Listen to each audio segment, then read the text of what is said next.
There used to be a triumvirate of video games that people would say we would never see actually being released. There was Duke Nukem Forever, the ever delayed, ever regretted it was actually launched. There was Half-Life 2, and there was the third one. By coincidence, also an FPS, Stalker. If you've never actually played the Stalker series, then wait until the end of the show because the people at GHD Game World have given us 2 sets of keys for every game in the series. They can be yours, just wait until the end of the show. After all, it is always important to know exactly what it is you are about to play. Stalker began life a long time ago in a different form than what we actually got in the end. It was one of the earliest projects announced by GSC Game World, the developers of such classics like Cossacks, which did get a revival last year with Cossacks 3. They had also made an FPS called Venom, though you may have known it better as codename Outbreak.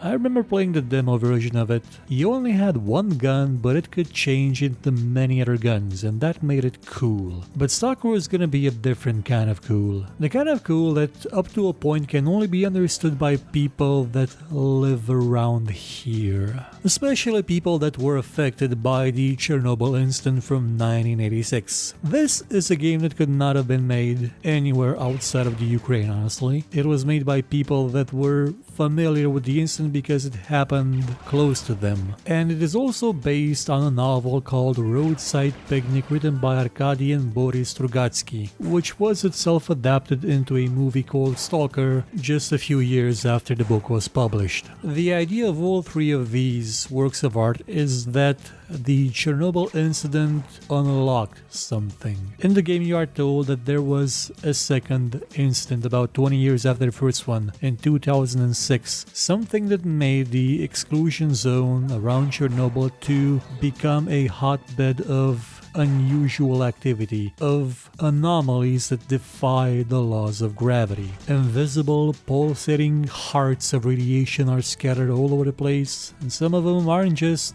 radiating, they're actively breaking the law of gravity. They're tearing the world apart, they're contributing to the mutation of everything around them. They're creating things, artifacts, items that give people certain properties. In the game that takes the form of things like the ability to resist bullets, more life. In the movie, there's a bit of telekinesis involved. Never read the book, so I don't know exactly what the idea was at the core of the concept. And this is just at the periphery of the area, of the zone. The deeper you go, the stranger things become. The more valuable the things you can find in there can be. And so there appeared a new profession, that of a stalker. Someone that goes inside the zone, takes things, sells them, and profits. They're not necessarily supposed to do that. The army frowns upon it, to the point where they actively engage in combat, but it's a lucrative way of life, or the only way of life for some people. And you are one of those people. You find yourself beginning the game on a truck that's coming out of the zone, filled with corpses, among which you are. But you're not dead.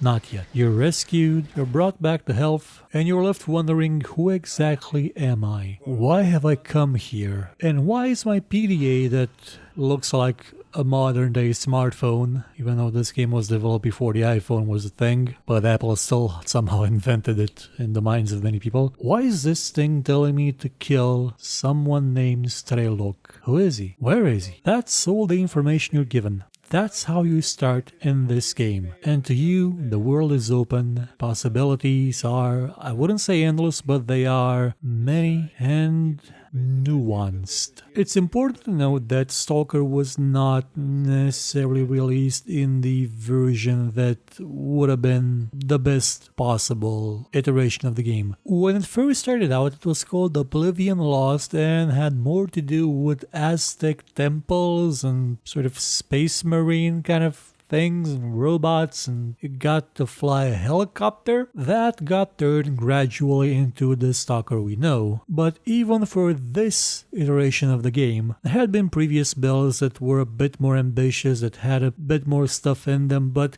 they could not get everything done in time, even though it was in development for about 6 years, probably more. Stuff had to be cut out for the end result to be achievable. If you want to enjoy that cut content, there is such a thing as Stalker The Lost Alpha, which is a fan remake of the original with the extra content that was cut out put back in. So you have stuff like vehicles, drivable vehicles in the game, which you did not have in the Shadow of Chernobyl release on account of the game was a bit different. It was an open world game, but it wasn't necessarily a cursive one. There were loading screens between the big chunks of levels. You did not have one continuous world, which did at times cause some funny situations, for example being chased by dogs up until the edge of a level, and being saved by the fact that the game asks you, hey, do you want to load the rest of the map? And you say sure, and you're teleported to the next map. The dogs are gone. I'm not certain if the Lost Alpha has just one giant map, but it is built on the same technology as Stalker was. A technology that for its time was very impressive. Graphically, it was superb. This game had dynamic lighting. It was among the first ones to have it. Sure, it wasn't dynamic lighting when you're talking about everything in the game, but it was at the forefront of this kind of technology. It, along with Half-Life 2 Episode 2 and Crysis. The environment of Stalker looked and still does look brilliant. I've often joked that were you to look outside my window, you would see the exact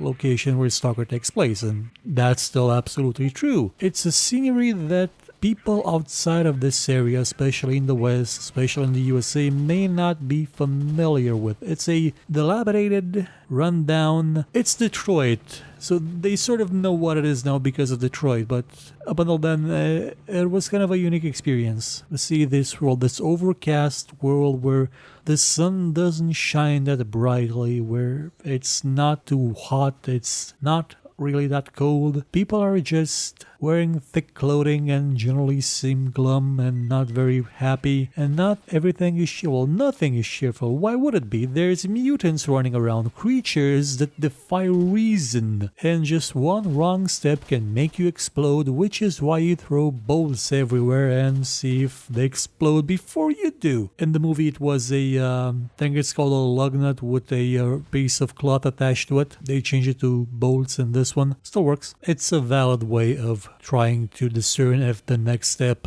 is actually going to be deadly to you, because again, the anomalies are for the most part invincible until they go off or until something else steps in them. The most important thing you need to know about Stalker is that it is built in the same vein as very few games are nowadays. It has the concept of a living world ingrained into its base design. It takes after such classics like the Ultima games, like Gothic, and it puts together an ecosystem that is made to be believable. It is built from systems interacting with other systems that exist independently from you and will always function as though you are not the main point. You are not the focus. You're just there to interact with it as much as all of its other elements interact with themselves. So what does that actually mean? It means that there are wild creatures about. Creatures that will do what they want to do. They'll attack a random traveler.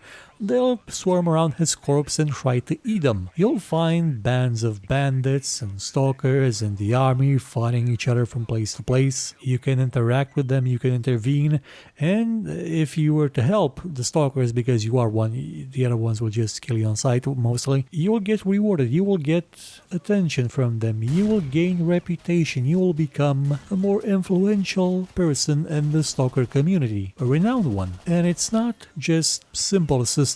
Take the creatures, for example, the dogs. They are not evil. They are not mindless zombies out there to kill you. Like I've said, they have their own thing. They go, they eat, they sleep, and if they see you, kill every other dog in their pack, and then turning your gun on them you shoot, they will run. They'll not run off the map, they'll not disappear, but whenever they see you again, they will continue to run. They will try to return to their normal schedule of eating, of lounging about, of fighting things, but they know what you did, they know what you can do, and they will try to avoid you. They remember. This is something that games style of like Gothic sort of didn't really do fantastically, because there was a point in Gothic when you could kill gods, and yet the chickens would still try and attack you if you bumped over them in their sleep, even though just a while ago you murdered every other chicken and they probably saw you. Stalker added that level of believability in its systems, that level of immersion, and it did not apply them to just the dogs or the chickens. Well, it didn't have chickens, it had sort of strange mutations with faces that were...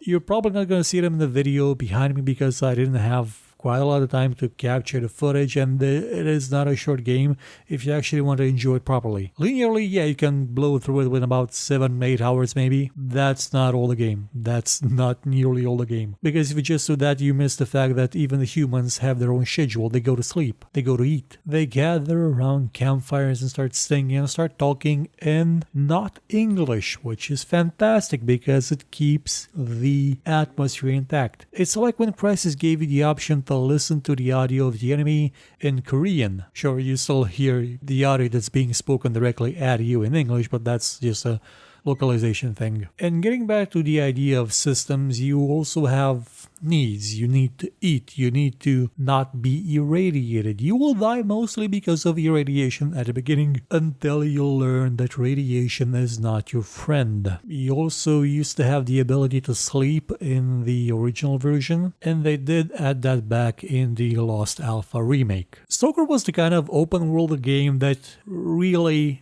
tries to be open world in all its aspects, not just it being big. I often criticize fake open world games, like most of the ones Ubisoft made up until Far Cry 4, that they didn't really have an open world. They just had a big space filled with very limited, very linear, very uncreative missions. Stalker was actually open world. When you started a mission in Stalker, you were not stuck in it. You were not confined to a place. You were not told, go back to the engagement zone or die. Or you were not told, this memory isn't available. Go back or die. You could approach situations pretty much however you wanted, and failure was an option. Sure, near the end it did get a bit more linear, though you did have multiple endings depending on what you did, how you did it, and why. But in all, it's an open world game. Yes, the levels do load, but it is open. It is sandbox almost in its structure at a level that you really do not see all that often outside of games made sort of in this area of the world.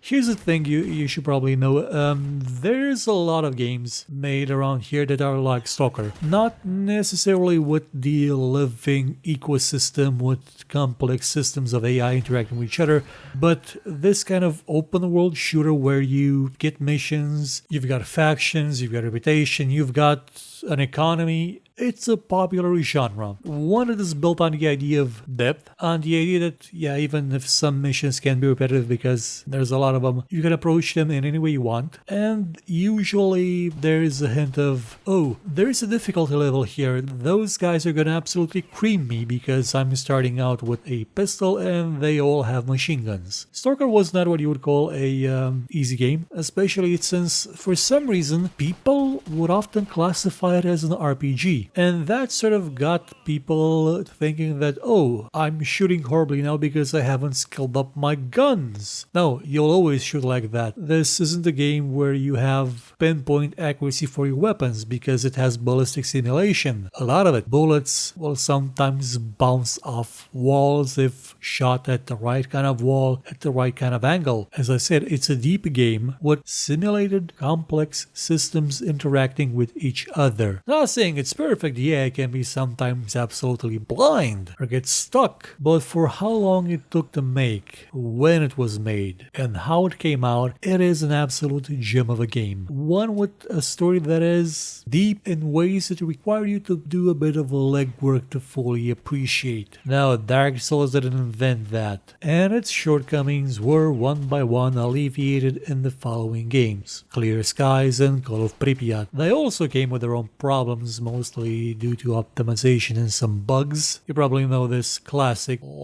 joke on the interwebs, but currently they are all quite playable and they have quite a lot of mods. People love them because they're a kind of game that was not being made outside of this area of the world. We did not get anything like this from a Western developer up until Far Cry 2, and by then we were already starting to see other games come out around here like Xenos 2 White Gold and precursors. Not saying they were great games, they were, especially Xenos 2, it was laughable in some places, but at least it tried. And in precursors, you've got a spaceship and you fly around planets and stuff. And most of this exists because of Stalker, because it reminded people of how good even a simple shooter can be with this kind of world, with this kind of structure. How immersive such a game can be. It did for the FPS what Gothic did for the RPG. Well, the 3D ones, I mean. You had Ultima before it. Not after it, no. Ultima 9 kind of wasn't good, but the Gothic did pick up the slack quite a lot.